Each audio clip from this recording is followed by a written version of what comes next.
The evening sun cast an orange glow through the curtains as Janet watched her daughter, Elise, sitting listlessly on the couch.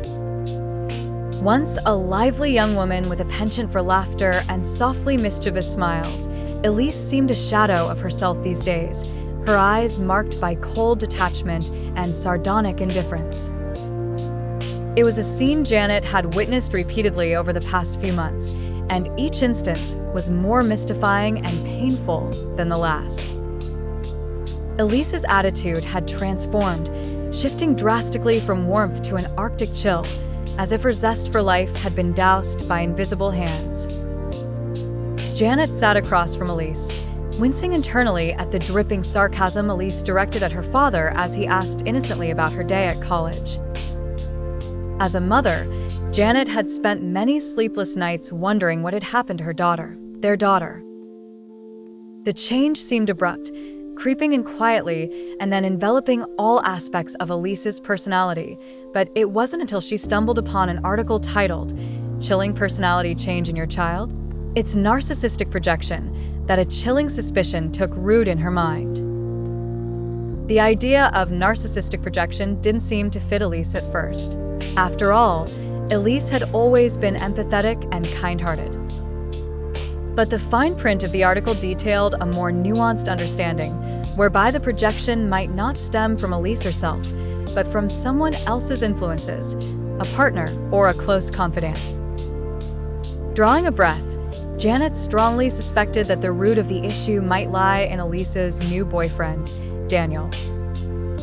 He was charming, magnetic even, but she had noticed something subtler beneath his affable facade. Daniel seemed to wear two faces, the sunny and the dark. Suddenly, wary of overstepping, Janet decided to approach the topic cautiously. She didn't want to push Elise away, further straining their dwindling mother-daughter connection.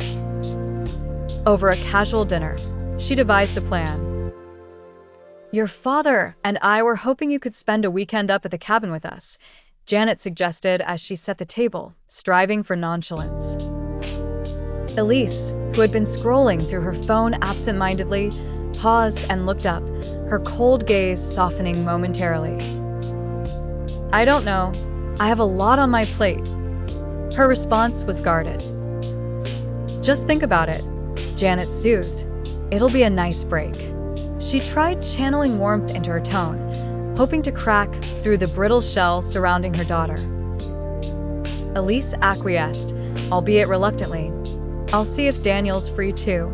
We can all just relax." Janet inwardly bristled at the idea, but decided to humor Elise for now. This weekend might be a bullet point on the heavy ink of their current reality. The morning of the cabin trip arrived with brisk air and a light frost dusting the leaves. Silence filled the car, broken only by crackling leaves beneath the tires as they drove along the serpentine road. Daniel sat beside Elise, exuding his usual charm, though Janet remained unconvinced. Upon arriving, the weekend unfolded with a series of ordinary moments tinged with tension. Daniel's constant presence was marked by throbbing undercurrents. Was Janet seeing what she feared most? One evening, as they settled by the fireplace, Daniel started needling Elise over mundane missteps. Nothing too obvious, yet piercingly critical. Janet, watching closely, noticed Elise's face slowly dimming, the light in her eyes waning under his deflating barbs. It was like a curtain finally parted, and for a brief instant, Janet saw it, the reflection of Daniel's demeanor on Elise's, a shadow lurking in the space between them. It would take tact and immense care, Janet knows, but approaching Elise after the weekend might just be possible. Another late-night discussion caught with tenderness, a moment to reignite a mother's warmth, foment understanding, and hopefully dispel Daniel's corrosive projections.